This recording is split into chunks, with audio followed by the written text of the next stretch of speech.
कच्ची गली से होते हुए पंडित की बेदमी नामक दुकान पर पहुंच गए। जैसे उस जगह पर गर्मा गर्म बेडमी पूरी बनने की खुशबू नाक से टकराई, हम पांचों के पेट में 100 चूहे कूदने लगे। यहाँ आने के लिए महेश और गणेश को साथ लाना पड़ा। हैं? ये दोनों सिर्फ कचौड़ी खाने के लिए यहाँ आए थे? कचौड़ी नहीं बेटा, बेदमी पूरी। बीते दिनों इनके नाना गुजर गए थे ना, तब यहाँ आना हुआ था तो बेदमी खाई थी। आहा, क्या स्वाद था। आह। मेरे बाप की डेथ मेरे ताऊजी के बच्चों के लिए पार्टी करने का बहाना था। हमने स्टार्टिंग में ही 6 प्लेट्स मंगवाई।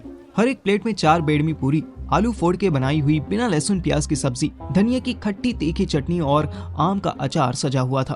ताऊजी पैसे वाले आदमी थे, उन्होंने 20 रुपए ग्लास का रायता भी मंगवा लिया। हम लोग खाने बैठे। यार अब समझ आ रहा है कि बच्चे इतने लालची क्यों थे। हाँ यार, ये तो बहुत टेस्टी है। सुन ना, 2 प्लेट पैक भी करवा ले। स्वीटी सुहानी के लिए? अबे नहीं यार, रास्ते में भूख लगेगी ना, उसके लिए। ना ना बेटा, ना तो रास्ते भर भूख लगेगी और ना ही ये पैक होने के बाद अच्छी लगेगी। इसका मजा यही है। सही है ताऊजी, लोग यहाँ दुखी मन से अस्थि विसर्जन करने आते होंगे और पूरियाँ खा के हंसे खुशी घर लौट जाते होंगे। भाई, ऐसी डिलीशियस पूरी हरामी बच्चों को नहीं खिलानी चाहिए, वरना ये तो साले अपने ही दादा नाना के मरने का वेट करने लगेंगे। अथर्व का जोक डार्क जरूर था पर सॉलिड था, लेकिन ताऊजी और योगेश ने उसे ऐसे घूरा कि बेचारे ने मुंह नीचे कर लिया। वैसे ताऊजी ने अथर्व के बाद महेश और गणेश को भी घूरा, पर उनका सारा फोकस पूरियों पर ही था। हम 6 लोग मिलकर 11 प्लेट्स पूरियां खा गए। पंडित जी की दुकान से निकलते ही नींद आने लगी। हमें दुकान के बाहर ही रोक कर ताऊजी पान लेने चले गए। अथर्व का फोन बजा। हेलो श्रुति, सब ठीक तो है ना? तुम कहाँ हो अभी? वो मैं तो यहाँ घर गंगा आया हूँ। ओह, पार्थिव को मत बोलना, एक प्रॉब्लम हो गई है। मैं अथर्व के इतने पास खड़ा था कि मुझे श्रुति की आवाज सुनाई दे गई। लास्ट लाइन सुनने के बाद मैंने अपना कान अथर्व के फोन के बैक साइड से चिपका लिया। हाँ बोलो ना, क्या हुआ? उसे मत बोलना यार, सुहानी की फैमिली में किसी को डायबिटीज है या नहीं ये जानना जरूरी था।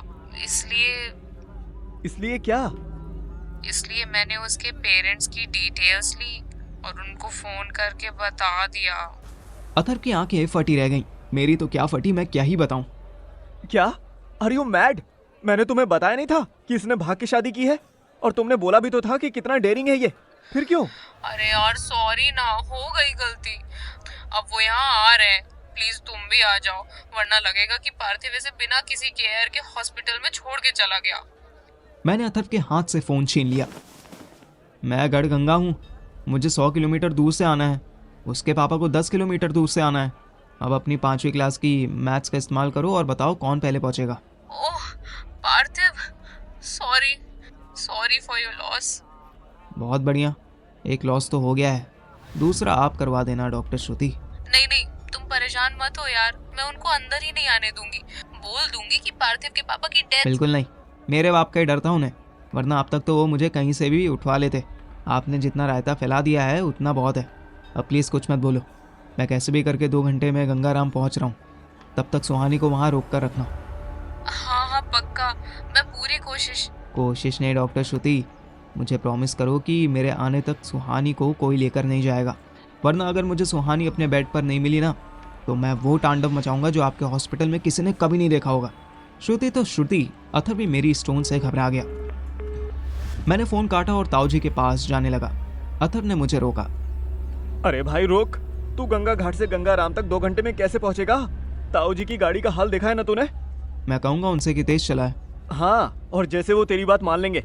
अबे 4 बजने वाले हैं, वहां पहुंचते पहुंचते रश आवर शुरू हो जाएगा। याद है ना करोल बाग में कितना जाम लगता है? या होशियारपुर रहते रहते करोल बाग को भूल गया है? अथर्व की बात सही थी, साले ने पहली बार पैनिक सिचुएशन में समझदारी भरी बात कही थी। फिर क्या करूं यार, वो तो मेरी सूहू को अपने साथ ले जाएंगे। बाइक वालों से लिफ्ट मांग, इन पे भरोसा रख। अथर्व ने जेब से कुछ 2000 रुपए निकाले और मुझे पकड़ाए। अबे तू हाईवे पर जा, वहाँ एक नहीं 10 बाइक वाले मिलेंगे जो दिल्ली जा रहे होंगे। तू गाजियाबाद बाई रोड पहुंच और उसके आगे मेट्रो कर। मेट्रो में भले ही कितनी भीड़ क्यों ना हो, कम से कम ट्रैफिक तो नहीं होता ना। थैंक यू यार, मेरा तो दिमाग ही नहीं चल रहा था। अबे तेरे दिमाग में पूरी भर गई थी। जा मैटर सॉल्व कर। और हाँ सुन, मैं ताऊजी और उनके पिल्लों को समझा के नोएडा 62 तक जाऊंगा। उसके बाद मेट्रो पकड़ के एयरपोर्ट निकल जाऊंगा। एयरपोर्ट क्यों यार? अबे तो भूल गया, मुझे दुबई निकलना है ना। ये देख। उसने मुझे अपना फ़ोन दिखाया। एक अननोन नंबर से वार्निंग जैसा टेक्स्ट मैसेज आया था जिसमें लिखा था, Dubai calling, you have 10 hours to reach. अरे लेकिन तू जाएगा कैसे? तेरे पास पासपोर्ट कहाँ है? अबे तेरे पापा ना जेम्स बॉन्ड के चाचा थे और शर्लॉक होम्स से तो वो बाथरूम साफ करवाते थे। वो सारे इंतजाम करके गए हैं। मुझे मेरा पासपोर्ट टर्मिनल 3 पे मिल जाएगा। अथर मुस्कुराने लगा। अथर से गले लग के मैं भागता हुआ रोड तक पहुंचा। इतनी सर्दी में मुझे भी गर्मी का एहसास होने लगा। मैं पूरा ड्रामा करने के लिए रेडी था। मेरे सामने से 2 स्प्लेंडर वाले कछुए की स्पीड से निकल गए।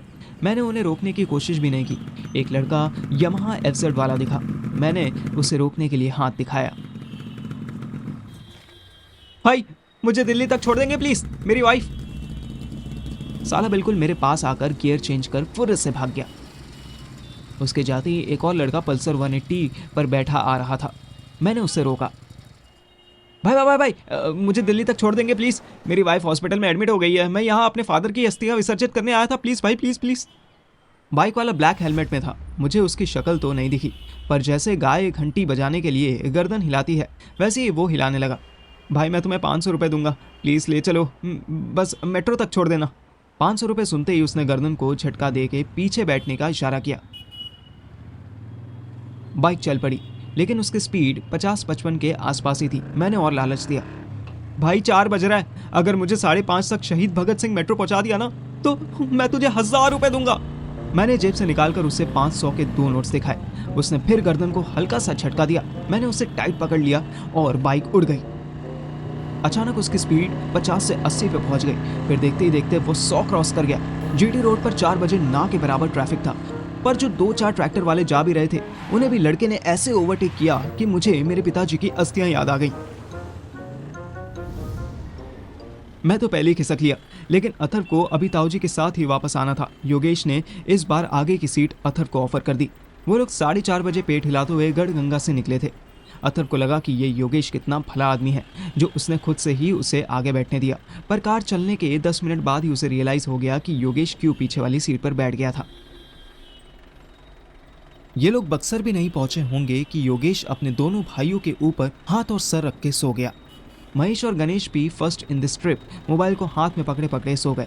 हल्की हल्की नींद तो अथर्व को भी आ रही थी, पर वो सोना नहीं चाहता था क्योंकि अगर वो सो जाता तो ताऊजी को भी नींद आ जाती। इसलिए उसने ताऊजी से ऑब्वियस बातें शुरू कर दी। ताऊजी, बच्चे तो सो गए। हाँ, इसी उम्र में तो बहुत नींद आती है। अच्छा, आपको तो नींद नहीं आ रही है ना? ना ना बेटा, मैं तो हेवी ड्राइवर हूँ। तुम बताओ, क्या पढ़ाई की है तुमने? अपने दोस्त के पीछे पीछे घूमने के सिवा और क्या करते हो? अथर्व को मिर्ची लग गई। देखिए ताऊजी, काम का तो ऐसा है ताऊजी कि 40 से 50 हज़ार रुपये पर मंथ आराम से आ जाते हैं, प्लस अब्रॉड ट्रिप भी लगती रहती है। इनफैक्ट मुझे आज ही दुबई जाना है। बेटा, दुबई तो बहुत लोग अलग अलग कामों से जाते हैं। तुम क्या करते हो वो बताओ। मेरा काम थोड़ा सीक्रेट है ताऊजी, और ऐसे पब्लिकली बताना थोड़ा। ओह बेटा, आदमी पैसा भले ही थोड़ा कम कमा ले, पर काम इज्जत का करे। क्या है कि एक बार इज्जत गई तो लौट कर नहीं आती। अरे नहीं ताऊजी, आप जैसा सोच रहे हैं वैसा कुछ भी नहीं है। मैं कोई ऐसा वैसा काम नहीं करता। चलिए मैं आपको डिटेल में बताता हूँ। हमारे देश में कई टाइप की सिक्योरिटी एजेंसीज काम करती हैं, और उनमें से कुछ एजेंसीज ऐसी होती हैं जो कि एटीएम के सिक्योरिटी गार्ड्स प्रोवाइड करवाती हैं, और उनमें से कुछ ऐसी भी होती हैं जो कंपनी में गार्ड्स प्रोवाइड करवाती हैं। तो ऐसे ही जो हमारी कंपनी है ना, वो सर्वेलेंस सिस्टम्स और सिक्योरिटी गार्ड्स प्रोवाइड करवाती है। समझे आप? ताऊजी ने कोई रिप्लाई नहीं दिया। कार इतनी स्मूथ चल रही थी कि रास्ता देखते देखते अथर्व को झपकी लगने लगी। उसने आंखें बंद की और फिर खोली। कार बहुत स्लोली ड्राइवर की तरफ ड्रिफ्ट हो रही थी। अथर्व ने फिर ताऊजी की तरफ देखा। अरे ताऊजी!